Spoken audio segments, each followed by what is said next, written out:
సదాశివసమారంభాం వ్యాసశంకరమధ్యమాం అస్మదాచార్యపర్యంతాం వందే గురుపరంపరాం. జ్యోతిష్ శాస్త్రాన్ని భావితరాల వారికి ప్రసాదించిన ఋషుల యొక్క పాదపద్మాలకి నమస్కారం చేసుకుంటూ, అలాగే నాకు ఈ జ్యోతిష విద్యను నేర్పిన గురువర్యులు జ్యోతిష బ్రహ్మ కీర్తిశేషులు శ్రీ ఈరంకి సూర్యనారాయణమూర్తి గారు, సూర్యశ్రీ దైవజ్ఞ గారి యొక్క పాదపద్మాలకి నమస్కారం చేసుకుంటూ, ఓం శ్రీ మహాజ్ఞాధిపతి నమః, శ్రీ గురుభ్యో నమః, హరి ఓం.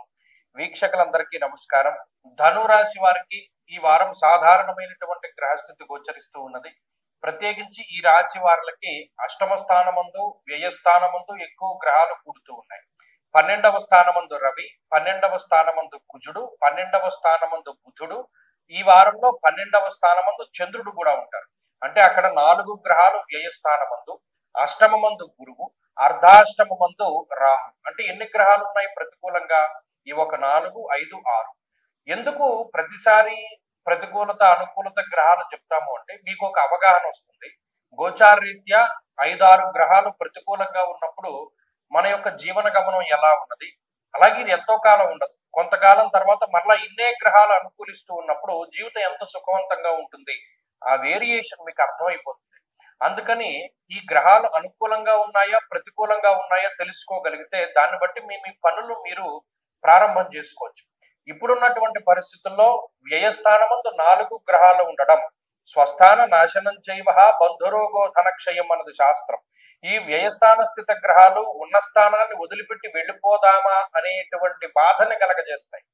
మనం అసలు ఇక్కడ ఉండలేము, ఇంక ఎటైనా వెళ్ళిపోదాం అనేటువంటి మనో దౌర్బల్యాన్ని ఈ గ్రహస్థితి కలగజేస్తుంది.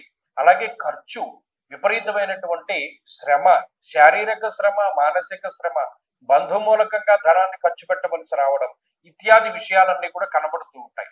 కొంతమందిలో ఈ గ్రహస్థితి స్థాన చలనాన్ని కలగజేస్తుంది. ఉద్యోగం చేసేటువంటి వాటిలో ఉన్న ప్రాంతాన్ని వదిలి వేరే ప్రాంతానికి వెళ్ళేటట్టుగా.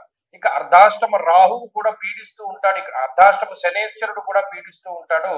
ఈ శనేశ్వరుడు చతుర్థ స్థానంలో ఉండి కొంత కుటుంబపరమైనటువంటి వ్యవహారాలపైన ఎక్కువ ఇంపాక్ట్ కలగజేస్తాడు. రాహు అన్నానేమో అది సవరించుకోవాలి, అర్ధాష్టమ శనేశ్వరుడు. కాబట్టి ఇన్ని గ్రహాలు ప్రతికూలంగా ఉన్నప్పుడు అది ఏ విధంగా బాగుంటుంది గోచారంలో? అందుకనే నేను ఉన్నట్టు చెప్పేస్తున్నాను. దానివల్ల మీరు కొంత అప్రమత్తంతో ఉంటారు. అంటే ఖర్చు పెట్టవలసి వచ్చిన చోట 10 రూపాయలు ఖర్చు పెట్టాలంటే రూపాయే ఖర్చు పెడితే ఈ లూప్ హోల్ నుంచి బయటపడతారు. అలాగే ప్రయాణం చేయవలసి వచ్చినప్పుడు మానేస్తే దానివల్ల మీకు కొంత ఇబ్బందులు తగ్గుతాయి.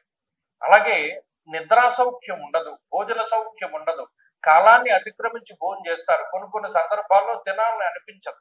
ఇలా ధనురాశి వారికే మరి ఎందుకు ఇలా జరుగుతోంది అన్న విషయం అది అర్థం కానటువంటి విషయము.